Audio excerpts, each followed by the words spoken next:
Power begins from within. If you're aware of who you are, if you're aware of what you're good at, what you're not good at, if you're able to see how emotions kind of govern your life, if you can learn what your weaknesses are and how to control them, you can't ever get complete control, but awareness is almost enough.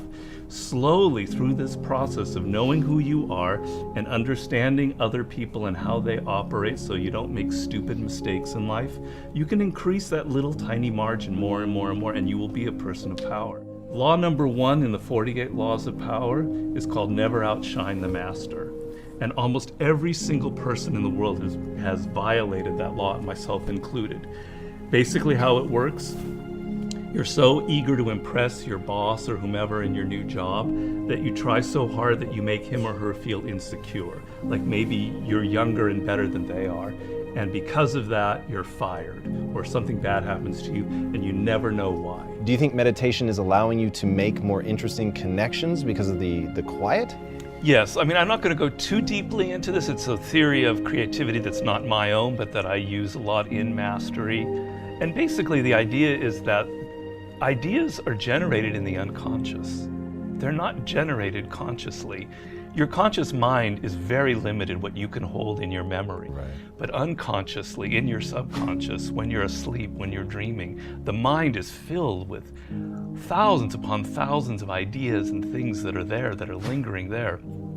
And connections are being made all of the time. And occasionally those connections float up to your conscious mind, and you have a brilliant idea about how to do something. 1 out of 10 people are like great manipulators. And there just takes one person and they can ruin your life. We were born with this natural talent. Every single person is born with this talent for getting inside the minds of other people. It's something that you're not even aware of. How do they need to conceive of that?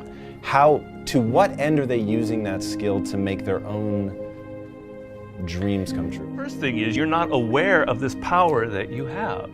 You're walking around in life, I'm not critical because I'm the same, sort of sleepwalking. You're inside hearing your own thoughts day in, day out, like a continually, circling loop in your head. And you're not aware of the fact that if you stop that and you look at other people, a world opens up to you. So what's the first component of that world? Nonverbal communication. 95% of what really matters in communication between people is not through words. Words are used to deceive you, to disguise what people are really thinking. What are just a step or two that they can take down that path starting today? The first thing to understand is the most important, and that it is a skill. If you want to play the piano, you can't just sit down and suddenly play. You've got to practice it. You've got to practice it every day. And if you practice an hour a day, you're going to get better at it. Why are children able to learn and an adult can't? The reason is children don't think that they're superior. They don't think that they already understand the world. They're this small. They're weak. They're defenseless. They have to learn or they're going to die. They have to learn how to speak the language. They have to learn what's going on with their parents, or they're literally going to die. Do you have tricks that you use for ensuring that genius does not become a young man's game, that your books truly get better and better over time? Basically, every time I begin a book, I'm deathly afraid of failing. I feel like, it's not going to sell as well as the last book. I'm losing it. I got to go back to square one. Each project, each thing that you do in life, you have to kind of create that feeling in the gut like, I don't know if I'm going to be able to pull it off. I don't know if I can go 12 rounds with Floyd Mayweather this time. I don't know it. The secret really to success in life, I have to say, is retaining, I talk about this in Mastery, is retaining your childlike qualities.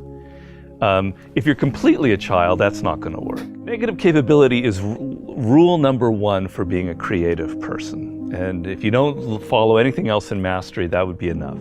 The ability to keep 2 ideas that contradict each other in your mind without feeling uncomfortable, without having to come to a conclusion. You can think about something without rushing to judgment and conclusion. You can be in the moment. You can say, well, it could be this, it could be that, it could be that. And you don't have to decide whether it's A, B, or C. You're open to adopting 3 or 4 different viewpoints. If you love music, don't quit your job and play guitar. Like, you're gonna have a hard time feeding your family. But you have advice for them. What is that advice?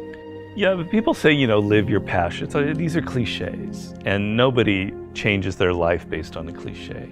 You've got to do hard work, and to do hard work, you have to have a roadmap. Somebody has to show you step to get there.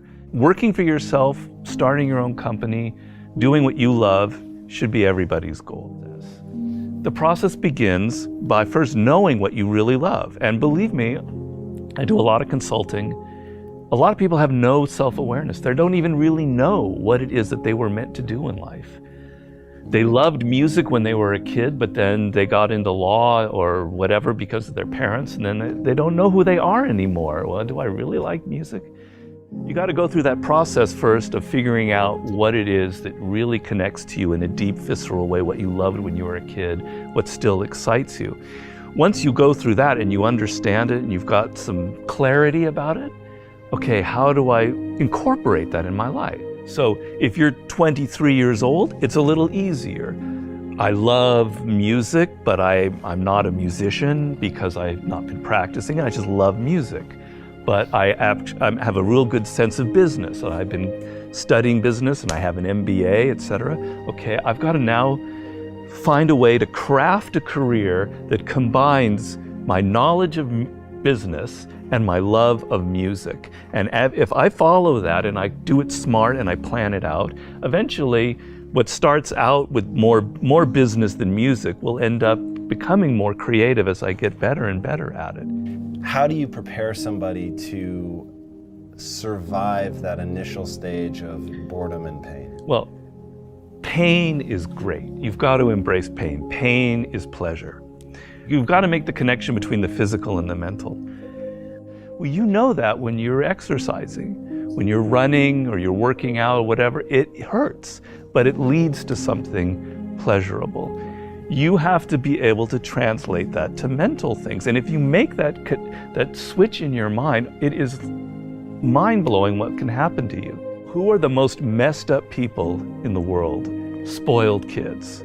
Kids who are given everything, who have a rich father or mother and they don't have to work or try. They are the most messed up people you'll ever meet. Each person, I make this point in Mastery, is born unique. And it's kind of one of those cliches. Yeah. But there's science to it. The science is your DNA will never be repeated. The way your brain is wired will never be repeated.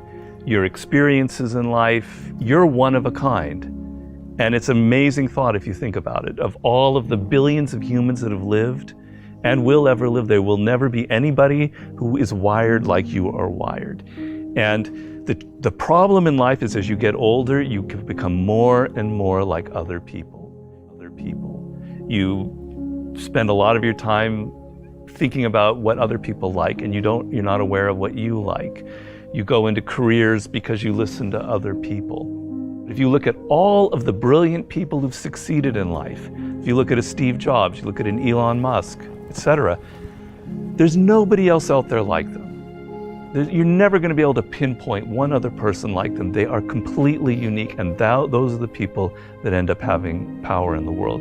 So if you're going to be able to create that website, that blog, that whatever it is, that startup that is different, that has its own niche and reflects you, something good will happen from it. Control people's perceptions of reality and you control them. It's a great military strategy. Comes from the great Colonel Boyd, who invented what's known as the OODA loop. And he came up with the OODA loop, which means orientation, observation, decision, action. You have to observe what is happening, orient yourself into the context of it, decide what you need to do, and act. We want to believe that there are shortcuts to success. We want to believe we can take a drug or we can do something that'll make it quick and easy. But the truth is, it takes grit. It takes persistence. So it's hard to understand what could happen to you in 10 years in a visceral gut way of what it means to have failed in life. And to me, failure in life is not having money. It's not realizing your potential. You're 60 years old and you said, I could have been this, and I never did it. That's like the worst thought I think anybody can have. And you don't think about it in the moment because your life is okay, but you've got to wake up and understand that there's an urgency here. And that if you're not practicing something now, if you're not aware, if you don't have a path towards something better, you're rotting on the vine, and that day of reckoning will come at some point, and it will be painful. You're not going to feel it suddenly, it'll be slow, but it'll come and it won't be good. Just being aware that you now have a plan is enough to lift you out of that depression. Okay, I'm working at Burger King, but I know I'm going to get to this community college and get a degree here after I save enough money.